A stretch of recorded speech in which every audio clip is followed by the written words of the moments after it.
ಇರುವುದು ನಿನ್ನ ಸೋಮಾರಿತನವೇ. ನಿನ್ನನ್ನು ಎತ್ತರದಲ್ಲಿ ನಿಲ್ಲಿಸುವುದು ನಿನ್ನ ಒಂದು ನಿರಂತರ ಪ್ರಯತ್ನದ ಗುಣವೇ. ಅಸತ್ಯ ಯಾವಾಗಲೂ ಜೊತೆಯನ್ನು ಕೋರಿಕೊಳ್ಳುತ್ತದೆ, ಆದರೆ ಸತ್ಯ ಯಾವಾಗಲೂ ಒಂಟಿಯಾಗಿಯೇ ಪ್ರಯಾಣಿಸುತ್ತದೆ. ಏಕೆಂದರೆ ಸತ್ಯಕ್ಕೆ ಧೈರ್ಯ ಹೆಚ್ಚು. ತಪ್ಪು ಮಾಡಿದವನಿಗೆ ಒಂದು ಅವಕಾಶ ಕೊಡು, ಸರಿಪಡಿಸಿಕೊಳ್ಳುತ್ತಾನೆ. ಆದರೆ ಮೋಸ ಮಾಡಿದವನಿಗೆ ಮಾತ್ರ ಅವಕಾಶ ಕೊಡಬೇಡ. ಏಕೆಂದರೆ ಜೀವನದಲ್ಲಿ ಮರೆಯದೇ ಇರುವ ಗಾಯವನ್ನು ಮಾಡುತ್ತಾನೆ. ಪ್ರತಿ ಕಷ್ಟ ಮನುಷ್ಯನಿಗೆ ಒಂದು ಪಾಠವನ್ನು ಕಲಿಸುತ್ತದೆ. ಪ್ರತಿ ಪಾಠ ಮನುಷ್ಯನಲ್ಲಿ ಬದಲಾವಣೆಯನ್ನು ತರುತ್ತದೆ.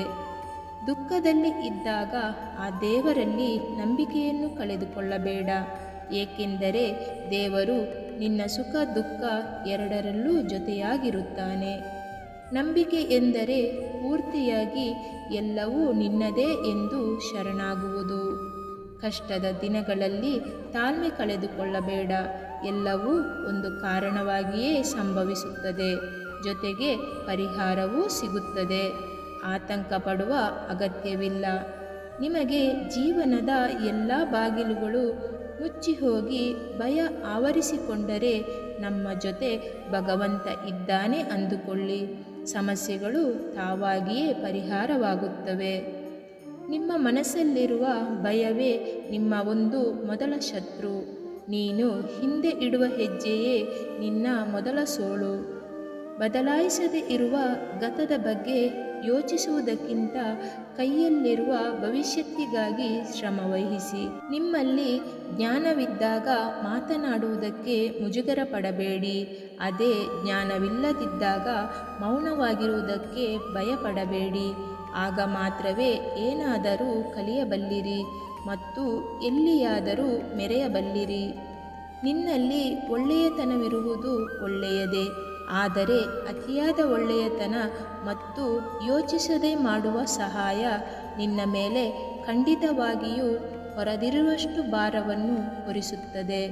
ಅದಕ್ಕೆ ಸಹಾಯ ಮಾಡುವಾಗ ಯೋಚಿಸಿ ಮಾಡುವುದು ಮುಖ್ಯ. ಸಾಲ ಮಾಡಿದರೆ ಜಾಗ್ರತೆ ಅವಸರ. ತಪ್ಪು ಮಾಡಿದರೆ ಸರಿಪಡಿಸಿಕೊಳ್ಳುವುದು ಅವಸರ. ಸಾಮರ್ಥ್ಯ ಮೀರಿ ಸಾಲ ಮಾಡಬೇಡ. ಇಲ್ಲದಿದ್ದರೆ ಈ ಎರಡು ನಿನ್ನನ್ನು ಮುಳುಗಿಸುತ್ತದೆ. ನಮ್ಮವರೆಂದು ಅಂದುಕೊಂಡವರೆಲ್ಲ ನಮ್ಮ ಬಂಧುಗಳಲ್ಲ. ನಾವು ಕಷ್ಟದಲ್ಲಿರುವುದನ್ನು ಕಂಡು ನಮ್ಮ ಮನೆ ಬಾಗಿಲು ಬಡಿಯುವವರೇ ನಮ್ಮ ಬಂಧುಗಳು.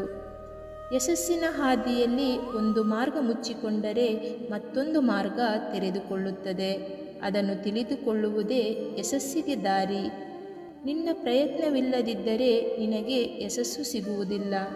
ಏನೇ ಆದರೂ ಇಷ್ಟದಿಂದ ಮಾಡುವ ಎಲ್ಲ ಕೆಲಸ ಸಂತೋಷ ಕೊಡುತ್ತದೆ. ಇಷ್ಟವಿಲ್ಲದೆ ಮಾಡಿದರೆ ಬೇಸರವಾಗುತ್ತದೆ. ನಮ್ಮ ನಡತೆ 4 ಜನಕ್ಕೆ ಮಾರ್ಗವಾಗಬೇಕು. ನಮ್ಮ ಮಾತು ಒಳ್ಳೆಯದಾಗಿರಬೇಕು. ನಮ್ಮ ಕೈ 10 ಜನಕ್ಕೆ ಸಹಾಯ ಮಾಡಬೇಕು. ಇಷ್ಟೆಲ್ಲ ಮಾಡಿದರೂ ನಾವು ಯಾವಾಗಲೂ ನಿರಹಂಕಾರಿಯಾಗಿ ಇರಬೇಕು. ಅಹಂಕಾರ ಒಂದೇ ಸಾಕು ಜೀವನದಲ್ಲಿ ಎಲ್ಲವನ್ನೂ ಕಳೆದುಕೊಳ್ಳುವುದಕ್ಕೆ. ಧೈರ್ಯ ಒಂದೇ ಸಾಕು ಜೀವನದಲ್ಲಿ ಏನಾದರೂ ಗೆದ್ದು ತೋರಿಸುವುದಕ್ಕೆ. ಯಾರ ತಪ್ಪುಗಳನ್ನು ಅವರು ತಿಳಿದುಕೊಳ್ಳುವುದಕ್ಕೆ ಮಾತ್ರ ಸಮಯವಿರುವುದಿಲ್ಲ, ಆದರೆ ಮತ್ತೊಬ್ಬರ ತಪ್ಪುಗಳನ್ನು ಬೆರಳೆತ್ತಿ ತೋರಿಸುವುದಕ್ಕೆ ಸಾಕಷ್ಟು ಸಮಯವಿರುತ್ತದೆ. ಕಷ್ಟದ ಬೆಲೆ ತಿಳಿದವನು ಯಾರನ್ನೂ ಕಷ್ಟಪಡಿಸುವುದಿಲ್ಲ. ಇಷ್ಟದ ಬೆಲೆ ತಿಳಿದವನು ಯಾರನ್ನೂ ಬಿಡುವುದಿಲ್ಲ. ತಿಳಿಯದೆ ಮಾಡಿದರೆ ಅದು ತಪ್ಪು, ತಿಳಿದು ಮಾಡಿದರೆ ಅದು ನಂಬಿಕೆ ದ್ರೋಹ. ಪರಮಾತ್ಮನಲ್ಲಿ ಏನನ್ನಾದರೂ ಬೇಡುವುದಾದರೆ ಪರಮಾತ್ಮನನ್ನೇ ಬೇಡು. ಪರಮಾತ್ಮನು ನಿನ್ನವನಾದರೆ ಸರ್ವಸ್ವವೂ ನಿನ್ನದೇ. ದೇವರು ನಮ್ಮ ಜೊತೆಗಿಲ್ಲ, ನಮ್ಮ ಮನಸ್ಸಿನಲ್ಲಿಯೂ ಇಲ್ಲ, ಕೇವಲ ನಮ್ಮ ಆತ್ಮವಿಶ್ವಾಸದಲ್ಲಿ ಇರುತ್ತಾನೆ. ಇವೆಲ್ಲವುಗಳಲ್ಲಿ ನಿಮಗಿಷ್ಟವಾದ ಸೂಕ್ತಿಯನ್ನು ಕಾಮೆಂಟ್ ಮುಖಾಂತರ ತಿಳಿಸಿ. ವಿಡಿಯೋ ಇಷ್ಟವಾದಲ್ಲಿ ಸಬ್ಸ್ಕ್ರೈಬ್ ಮಾಡಿ ಮತ್ತು ಲೈಕ್ ಮಾಡಿ. ಧನ್ಯವಾದಗಳು.